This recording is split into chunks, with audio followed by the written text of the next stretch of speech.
Hello, I'm Ryan Philpott. And I'm Mel Philpott. And we are here at Peterborough for the National Motorhome Show. Right, I fancy a pasty. I could eat. You could always eat.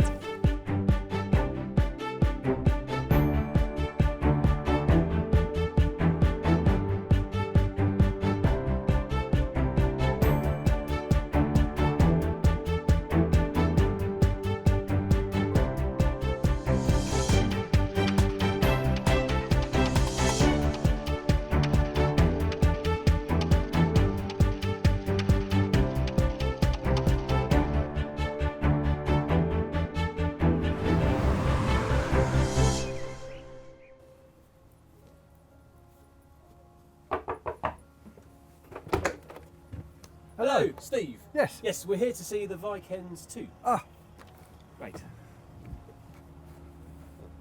That's this your one car. here. No, this one here. One berth camper. This is good. Well, it's smaller than some of the other ones. Wow. Okay. This is little. This is little. You can't really run around in this one. Yeah. Okay. No. Single bed. Single bed, but it's one person. So it sleeps one person, unless you sleep on top of each other. Yep. One person. No comment.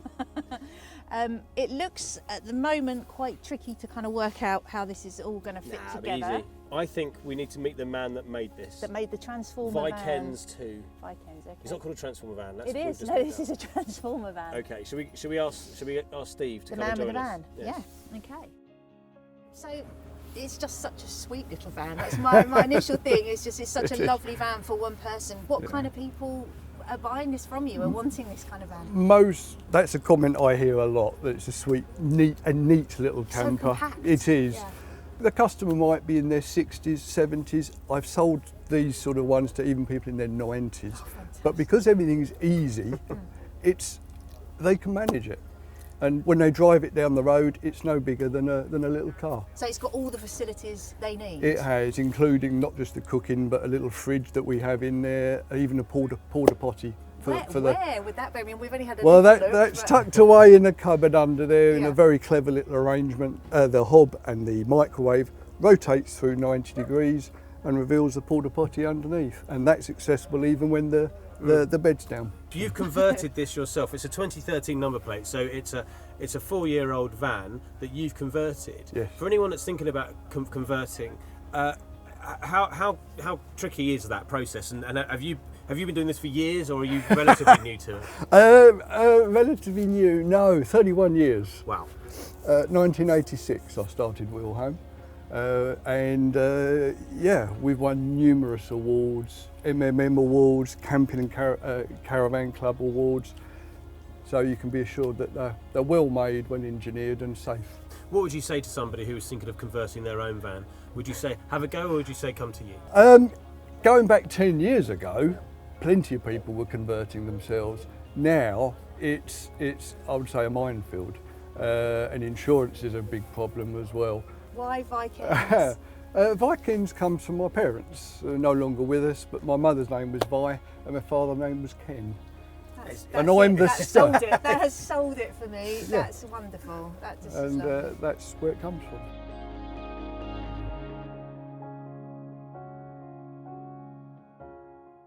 Motorhomes and camper vans are always being upgraded and updated. So here's Peter Vaughan keeping us up to speed. Look at this for a diddy little coach built, 6 metres long, and it's a brand new model for 2019.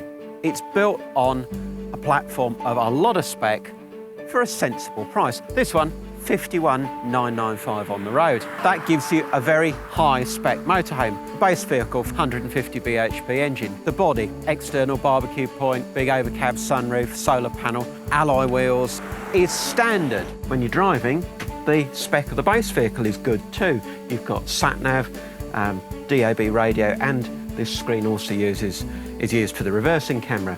Other features, well, you've got the usual cab air conditioning, cruise control and so on, but also automatic headlights and wipers, which perhaps you wouldn't expect. Now, with a layout that hasn't got a fixed bed, you're often pretty limited in terms of external storage, but at least you have got some here. So you've got somewhere for your warning triangle, your mains lead, other bits and bobs, things like levelling wedges and so on. Come round the back and you've got these rather superior locking handles, but you've also got a big external hatch in the rear. One positive is that you do get a full-size spare wheel, not just to get your home kit, and that is nicely stowed away in a clean location where it's reasonably accessible. So this is what you'll choose this 283 model for. A nice cosy little rear lounge, primarily for two people, just to sit here and relax. Nice scatter cushions, armrest with 3 windows each side, big sunroof above, TV bracket on the wall over there, radio speakers in the ceiling, LED strip lights. It's a lovely light, cosy place to relax. So, unlike other Benimar Milios, of course, there's no fixed bed and not even a drop-down bed. So, you're back to old school, making beds. Base need to be turned round. Can be your scatter cushions, and job done. So it takes about 40 seconds to make a bed that's 2.17 metres long by 1.23 metres wide. That's just over 7 foot by just over 4 foot. First of all, you've got a space-saving tambour door for entrance. You've got plenty of room around the loo, plenty of leg room, ventilation in the roof vent, and even the shower tray has double drainage. And then for showering, no horrible sticky curtain, but this nice dark tinted door. And then you've got a proper shower cubicle. For a small motorhome, this kitchen is pretty impressive. Little bit of worktop here when you lift that flap. Fridge, well, that's only 81 litres, but look at what else you've got. Oven and grill, down low, microwave that isn't mounted up in the sky, good sized cutlery drawer, and a big drawer for your pots and pans. Then you've even got an extractor hood over the cooker, and as well as that, you've got a 2-way fan in the ceiling. The only thing I didn't like was when I was driving, that was the worst rattle, and there were a few others as well. Up front, you've got a second seating area, not just these swivel cab seats with their armrests, but also a half dinette. Now, the advantages of that are twofold. Not only does it give you 2 extra travel seats, so 4 people can travel in this motorhome, not just 2 as in some rear lounge layouts, but you've also got a second seating area on site. And at night, you can turn this seating area into a 3rd berth. So if you're carrying a grandchild, that's another plus. So to make the front bed, first of all, just remove the table. Need an infill cushion, a mattress topper. Just levels out because the cab seat is very slightly higher. And best to remove the backrest from the half dinette too, just gives you a bit of extra length. About 1.5 metres long by 0.78 metres wide. And it's only taken 40 seconds to make it.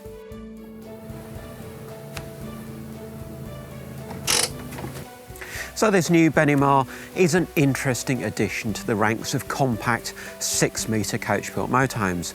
It's got a versatile layout, sleeps 3, travel for 4, and it's got the usual high-spec, UK-friendly Benimar feel to it. The only downside, perhaps, is that, as ever, when you haven't got a fixed bed, the storage is a little bit more limited.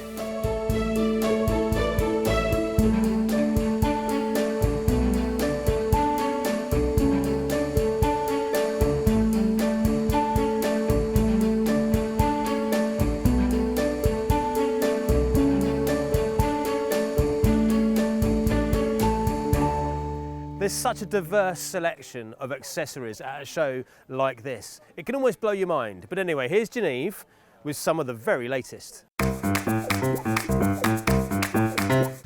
so here I am on holiday. As you can see, it's a lovely day. I'm in a lovely location and it's the perfect day for a barbecue. I know what you're thinking. How good is a little barbecue like this going to be?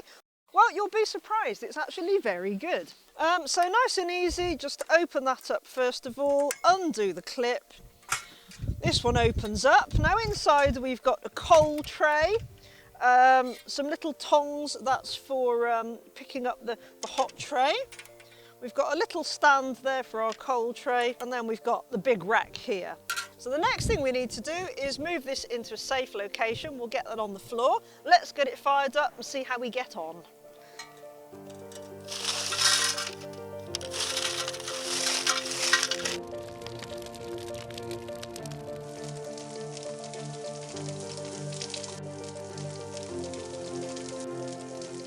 the sausages are done. Let's just take those off. That's all 12 of those, and they're all ready. There we are. So I can hear those are actually sizzling away, and inside I can see the coals. They've only burnt down about halfway actually. So if I wanted to do another pack of sausages, I could probably just put those on there. I wouldn't need any more coal, just put some more on, and that would be good for another round. I seem to have set fire to my tea towel. Fire safety in the motorhome is really important. So we've got this range here. It's from a brand called Fire Tool. And this one here is the smallest of the range. They do have a selection, so you can get a bigger one if you want. But interestingly with this one, which is called the JE50, this one being the smallest in the range that cost £46.99, the categories that this will cover is B, C, E and F. So category B, that's flammable liquids. C, that's gases. E is for electrical fires and F is kitchens. You can use it for riot control. You never know on the campsite these days. It's got a pin at the back here. You pull that off. It's got the press button there. So all you're going to do is point that at the fire, press, and off it will go. So it's non-pressurised, and that means that there's zero maintenance. That's why it's a lot smaller, because what's in there means it can be more compressed. But it is tested and certified. It's non-toxic, and it comes with a 5-year warranty. So next thing we need to do is put a fire out.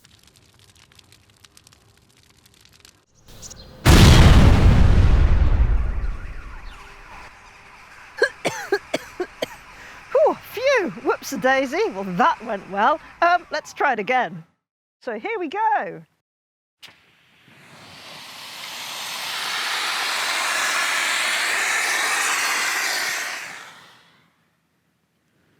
Wow, well, that did the job. So the portable aerosol fire extinguisher JE50 retails at £46.99. The gentleman's hardware small suitcase style barbecue in black costs £49.99. So we're here with Rachel Stothert, Deputy Editor of magazine. Hi Rachel. Hi. Hi Rachel, one of the things that's brilliant about motorhoming is that whether you've got a £150,000 all singing, all dancing, massive motorhome, one of those American things, or whether you've got some tiny little £100 thing you've done yourself, what we all have in common is a love of touring. Well, I also think there's everybody has similar questions, similar problems, similar sort of aspirations to be free, really, I suppose. That's the whole thing of motorhomes, it's being free. It's the freedom, and it's also the wanderlust as well. I think that's what got us started. And we met a lovely lady, and she'd obviously managed to go to the slightly higher end of the market, it's fair to say. So let's take a look at Jane, who we met in Peterborough.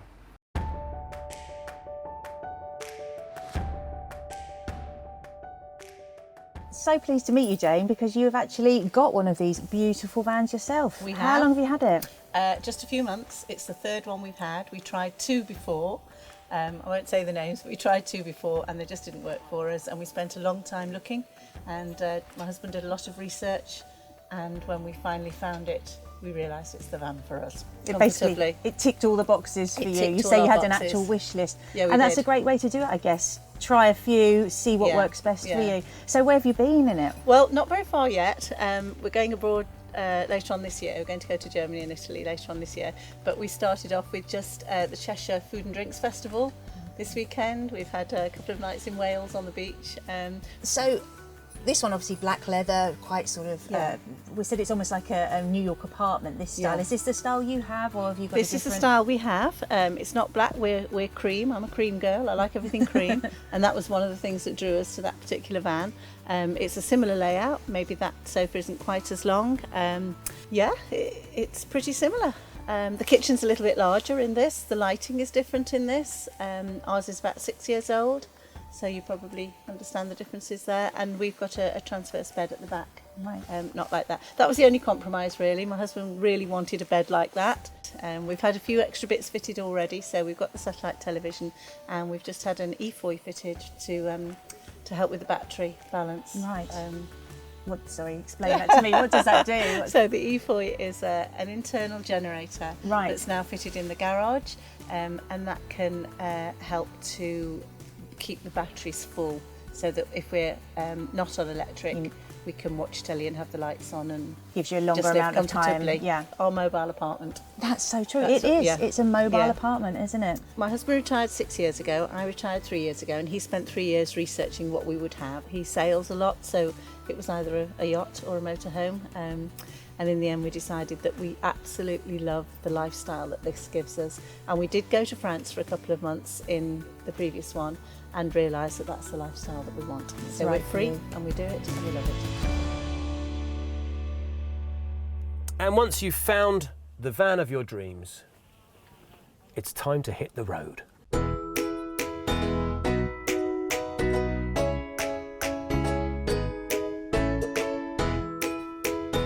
Hello, I'm Martin Dorey and welcome to another one of my winter take the slow road explorations in the north of England. This time I'm on the borders of North Yorkshire. I'm going to be driving down the North Yorkshire coast, which is part of the North Yorkshire National Park.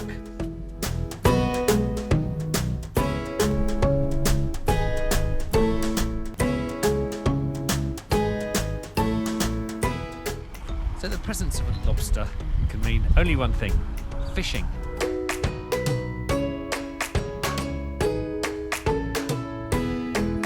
So this coast, of course, is famous for fossils, and down on the beach here it stays. You can find all kinds of little bits and pieces, but the best stuff is yet to come.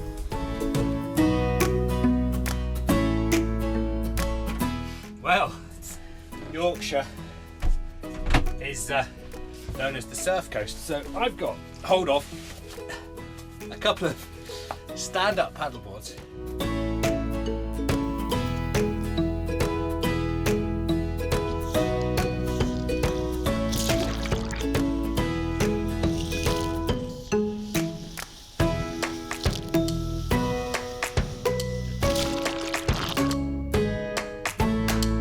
Whitby.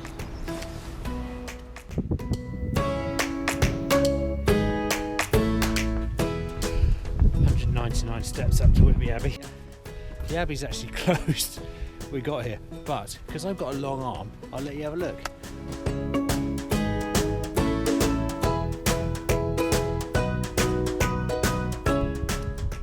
Robin Hood's Bay.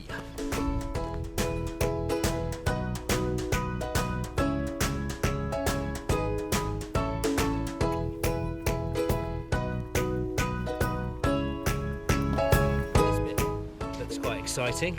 We've got a nice long bit here of something, some more bits here. With a bit of imagination, you can imagine there's a dinosaur in here. It's quite exciting. Right. Are you going to be all right getting through there? Yeah, I think so. It's quite narrow, isn't it? God. What am I doing? Wing mirrors, all right? What am I doing that side? Oh. I like that side. Oh!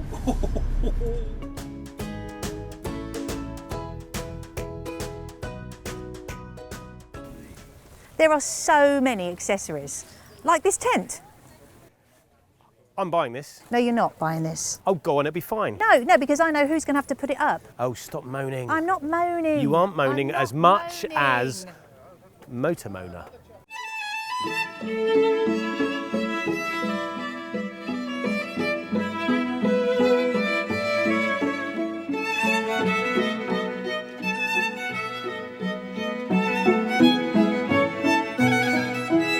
It's a glorious summer's day as you settle on this lovely little campsite where the peace and quiet of the countryside is setting you into this blissful state where you believe, at that moment in time, this is the motorhome traveller's idea of heaven.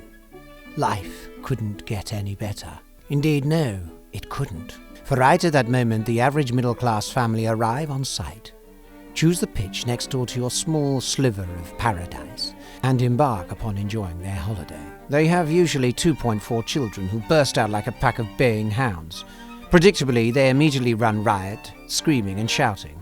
Then, to get the angst out of them properly, start kicking a football about. You always fear this is going to happen because they all seem to regard the motorhome next door, yours, along with the motorhome across the way, as their perfect pair of goalposts. And is there any point remonstrating with Mr. and Mrs. Average Mum and Dad? Pointing out their sight rules about ball games? No, because they're just kids, having fun. And after all, you were a child once. So lighten up. Get a life. Stop picking on our adorable children. What can one say? Your generation have no idea how to discipline your precious little tearaways. No, that's not going to work, is it? And of course, the father is 30 years younger than you, and one of the current crop, who have all grown up into giants. A quick slap isn't really an option, is it? In view of this sensible, cowardly approach to compromise, you decide to slope off for a walk, for a bit of peace and quiet, knowing full well that your 50-grand van will be peppered with small scratches and dents by the time you get back. That's if you get out of the site alive, without being mowed down by these two small maniacs who, by this time, have become potential Bradley Bloody Wiggins and are out hurtling around the site on their bikes. 3 hours later, you get back.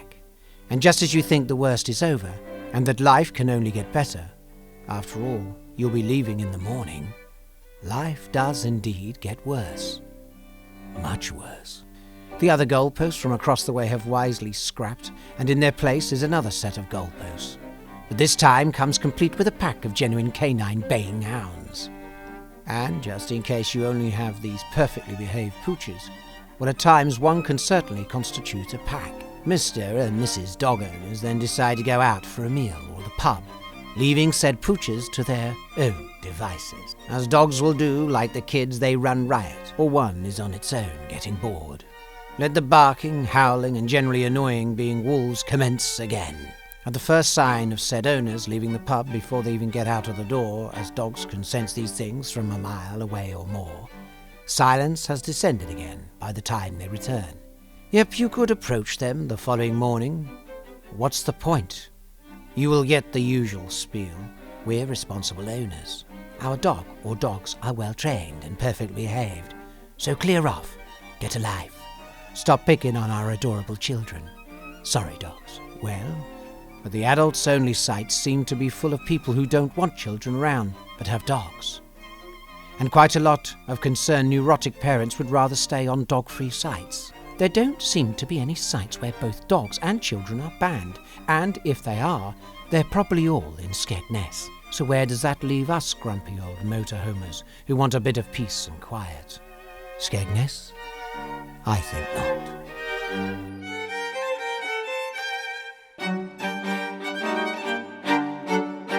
So that's it for this episode of MMM TV. We hope you enjoyed the programme. If you want to find out any more about MMM or motorhoming, You can go to outandaboutlive.co.uk. Also, check out Pocket Mags, where you can see the online version of MMM magazine. But that's it for now. Thanks for watching. We hope you've enjoyed yourselves. We'll see you next time. But in the meantime, happy motorhoming.